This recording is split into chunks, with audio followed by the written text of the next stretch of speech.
আজকের ক্যাবিনেট বৈঠকে কী সিদ্ধান্ত হলো, কী জানালেন মন্ত্রী অগ্নিমিত্রা পাল, জেনে নিন তার মুখে। তারপর আমরা আরও বিস্তারিত তথ্য আপনাদের দেব এই ভিডিওর মাধ্যমে। ভিডিওটি ভালো লাগলে লাইক, কমেন্ট, শেয়ার ও চ্যানেলটি সাবস্ক্রাইব করে আমাদের পাশে থাকবেন। অন্নপূর্ণা যোজনা প্রকল্পের নীতিগত অনুমোদন। Municipal approval of Annapurna Yojana scheme under Women and Child Development and Social Welfare Department at the rate of 3,000 per month with effect from 1st of June 2026. যারা যারা লক্ষ্মীর ভান্ডার পেতেন তাদেরই নাম আবার করে অন্নপূর্ণার ভান্ডার জাস্ট নামগুলো ট্রান্সফার হয়ে যাবে এই স্কিমে। তাদেরকে নতুন করে রেজিস্টার করতে হবে না ম্যাডাম, ডাইরেক্ট ব্যাংক ট্রান্সফার হবে।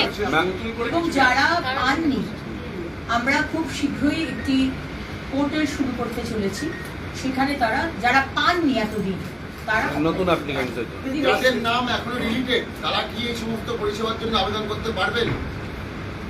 যারা সিএ এর জন্য অ্যাপ্লাই করেছেন ইন প্রসেস তারা অন্নপূর্ণার ভান্ডার পাবেন। যারা ট্রাইব্যুনালে অ্যাপ্লাই করেছেন তারা অন্নপূর্ণার ভান্ডার পাবেন। 1st of June থেকে আমাদের অন্নপূর্ণার ভান্ডার চালু করতে হবে আমাদের প্রতিশ্রুতি অনুযায়ী।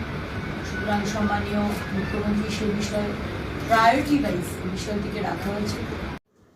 আজ রাজ্যের নারী ও শিশু কল্যাণ মন্ত্রী অগ্নিমিত্রা পাল অন্নপূর্ণা ভান্ডার প্রকল্প নিয়ে একাধিক গুরুত্বপূর্ণ ঘোষণা করেছেন। নবান্নে মন্ত্রিসভার বৈঠকের পর সাংবাদিকদের মুখোমুখি হয়ে তিনি জানান, রাজ্য সরকার এই প্রকল্পের নীতিগত অনুমোদন দিয়েছে এবং আগামী 1 জুন থেকেই মহিলাদের ব্যাংক অ্যাকাউন্টে টাকা পাঠানো শুরু হবে। মন্ত্রী আরও যা বলেছেন তার মূল পয়েন্টগুলো নিচে দেওয়া হলো। যারা আগে লক্ষ্মীর ভান্ডার প্রকল্পের সুবিধা পেতেন তাদের নতুন করে আবেদন করতে হবে না, তাদের তথ্য সরাসরি অন্নপূর্ণা ভান্ডারে ট্রান্সফার করা হবে। প্রতি মাসে 3,000 টাকা করে দেওয়ার কথা জানানো হয়েছে। এই টাকা সরাসরি ব্যাংক অ্যাকাউন্টে যাবে ডিবিটি পদ্ধতিতে।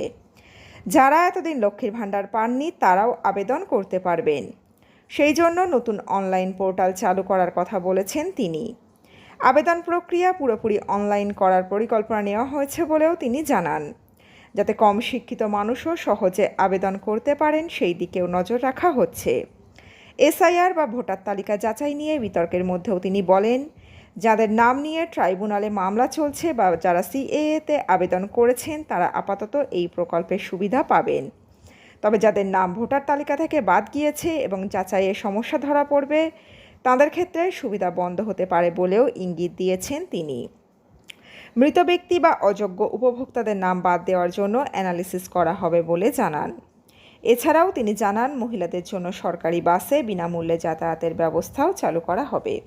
তো বন্ধুরা, এই আপডেটে ছিল এতটুকুই। আপনাদের কোনো মন্তব্য মতামত থাকলে অবশ্যই কমেন্ট বক্সে রাখতে পারেন।